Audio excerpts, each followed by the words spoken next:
دولت کی اصل خرابی یہ ہے کہ وہ آدمی کے پاس ہمیشہ نہیں رہتی، اور اگر رہ جائے تو آدمی نہیں رہتا۔ وہ تو ان کو بھی نوازتا ہے جو اس کو پکارا نہیں کرتے، پھر بھلا تم کو کیسے نہیں نوازے گا؟ اگر آپ سے کوئی نیکی نہیں ہوتی تو آپ صرف معاف کرنا سیکھ لے۔ بدگمانی کیا ہے؟ یہ نفرت کی اپلیکیشن ہے۔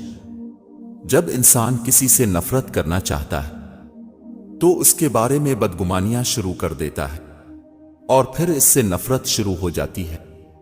حسد کرنے والے کے لیے یہی سزا کافی ہے کہ جب آپ خوش ہوتے ہیں تو وہ اداس ہو جاتا ہے۔ بات میں نرمی اختیار کریں، کیونکہ بنسبت الفاظ کے لہجہ کا اثر زیادہ پڑتا ہے۔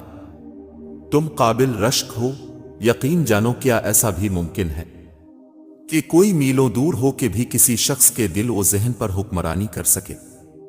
ہاں تم وہی، بالکل وہی ہو، میرے دل کے حکمران۔ آپ کی تھوڑی سی توجہ کسی کی زندگی کو بدل سکتی ہے، پوری دنیا کے لیے بھی اگر آپ عام سے ہو جائیں، لیکن کسی ایک کے لیے آپ پوری دنیا بھی ہو سکتے ہیں۔ اس لیے نظر رکھا کریں ایسے دلوں پر جو آپ کی فکر کرتے ہیں، بغیر کسی غرض کے، بغیر کسی مطلب کے۔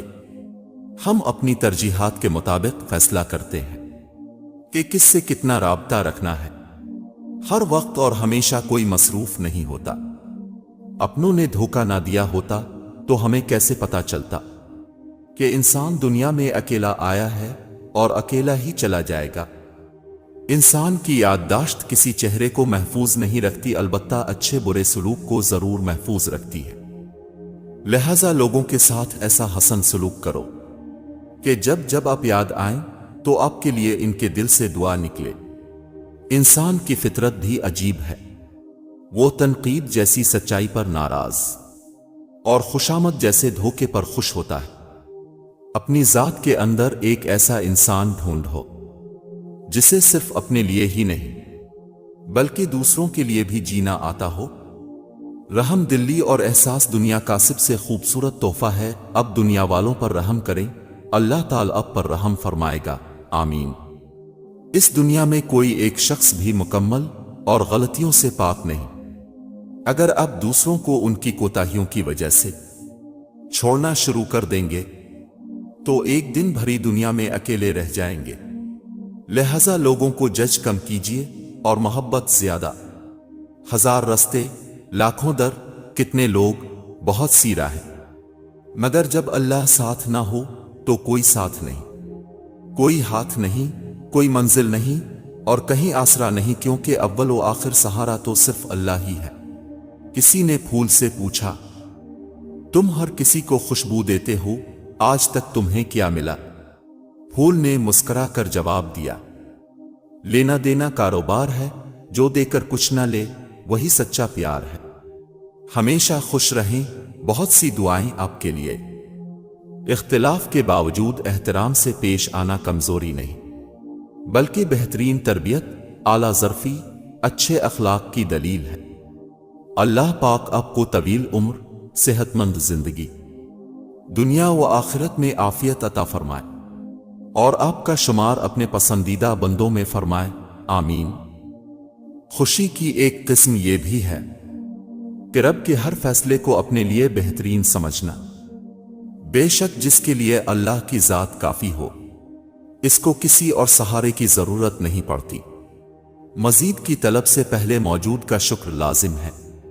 حضرت علی رضی اللہ تعالیٰ عنہ نے فرمایا، اگر خدا تمہیں کسی مصیبت میں مبتلا کرے تو اس پر صبر کرو۔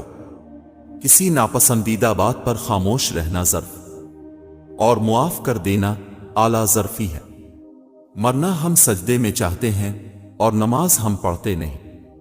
دوسروں کی مدد کیا کرو، خدا تمہاری مدد کرے گا۔ دوسروں کو سکون دینے والا کبھی بے سکون نہیں رہتا۔ انسان کچھ نہیں ہے مگر کوئی نسبت اسے بہت کچھ بنا دیتی ہے۔ اور یاد رکھیں کہ لوگ لوگوں کے بس میں نہیں ہوتے، لوگ حالات کے بس میں ہوتے ہیں۔ غرور اور غفلت کا نشہ شراب سے بھی زیادہ ہوتا ہے۔ جو اس نشے میں مبتلا ہو جاتا ہے وہ جلدی ہوش میں نہیں آتا۔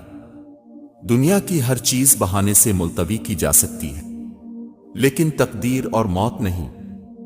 کچھ وقت خدا کو دینے سے خود کا وقت سدھر جاتا ہے۔ معجزے تو ان کی دعاؤں کے لیے ہوتے ہیں جو اللہ سے مانگ کر پھر کسی سے نہیں مانگتے۔ کوشش کریں کہ زندگی میں کبھی کسی سے کوئی توقع نہ رکھے، کیونکہ توقعات کا پیالہ ہمیشہ ٹھوکروں کی زد میں رہتا ہے۔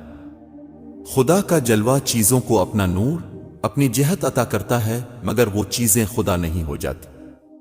اتنا تو حوصلہ میرے جذبوں کو دے خدا، میں تلخی حیات کا شکوہ نہ کر سکوں شبنم کی طرح، گر کے بھی خاموش ہی رہوں خوشبو کی طرح، درد کا چرچا نہ کر سکوں۔ کون کہتا ہے اللہ نظر نہیں آتا؟ ایک وہی نظر آتا ہے جب کوئی نظر نہیں آتا۔ بات نیت کی ہوتی ہے صاحب، کوئی کعبہ سے بھی خالی ہاتھ لوٹتا ہے، اور کوئی گھر بیٹھے رب کو پا لیتا ہے۔ اس فانی دنیا میں کسی پر بھی بے انتہا بھروسہ مت کیجیے، کیونکہ تاریکی میں تو اپنا سایہ بھی ساتھ چھوڑ دیتا ہے۔ ایک دن آپ مسکرا کر کہیں گے کہ اللہ یہ اس سے بھی زیادہ ہے جو میں نے اب سے مانگا تھا۔ بولنا سب کو آتا ہے، پر کسی کی زبان بولتی ہے، کسی کا دماغ بولتا ہے، اور کسی کی تربیت۔ دنیا کو تو سبھی بدلنا چاہتے ہیں، اصل چیز تو خود کو بدلنا ہے۔ عیاری چھوٹے کمبل کی مانند ہوتی ہے، اس سے سر چھپاؤ گے تو پاؤں ننگے ہو جائیں گے۔ جو زندگی دوسروں کے لیے جی جائے وہی زندگی کار آمد ہے۔ دل سے بات کرنے میں اور دل رکھنے کے لیے بات کرنے میں بہت فرق ہوتا ہے۔ ایک دن آپ پیچھے موڑ کر دیکھیں گے اور تب جانیں گے کہ اللہ نے آپ کو کس کس موڑ پر تھاما۔ انسان کمزور نہیں، نفس کمزور ہے، عمل میں تاخیر نہیں، نیت میں خلل ہے، وقت کی کمی نہیں، سستی کی لت ہے، رزق کی کمی نہیں، حرص کی بہتات ہے، انسان کا قحط نہیں، انسانیت کی تھوڑ ہے۔ 70 ماؤں جتنا پیار کرنے والا رب آزماتا بھی ہے تو بے انتہا نوازنے کے لیے۔ نہیں ممکن کہ ہر احسان اتارا جائے۔ اب خوشبو کے عوض پھول کو کیا دیتے ہیں؟ اچھا کھاتے ہو، اچھا پیتے ہو، اچھا پہنتے ہو، بیماری سے پاک ہو، کسی کے محتاج نہیں ہو، تو کہو الحمدللہ۔ آپ کے ارد گرد کوئی مجبور، پریشان حال یا مصیبت زدہ ہے تو مت سمجھیں کہ یہ اس کی آزمائش ہے، یہ آپ کی بھی آزمائش ہے۔ صاف نیت سے مانگا جائے تو رب نصیب سے بڑھ کر دیتا ہے۔ اچھا وقت اور اچھے لوگ ہر کسی کے مقدر میں نہیں ہوتے، جب بھی ان میں سے کوئی مل جائے تو اسے ضائع نہیں کرنا چاہیے۔ اللہ پاک جب مدد کرنے پر آ جائے تو لامعلوم سے ایسے سبب بنا دیتا ہے کہ نہ ہونا بھی ہونا ہو جاتا ہے۔ انسان کے جسم کا سب سے خوبصورت حصہ دل ہے، اور اگر یہی صاف نہ ہو تو چمکتا چہرہ کسی کام کا نہیں۔ دنیا کے سبھی لوگ خوبصورت ہیں، بدصورتی ہمارے رویوں اور سوچ میں ہے۔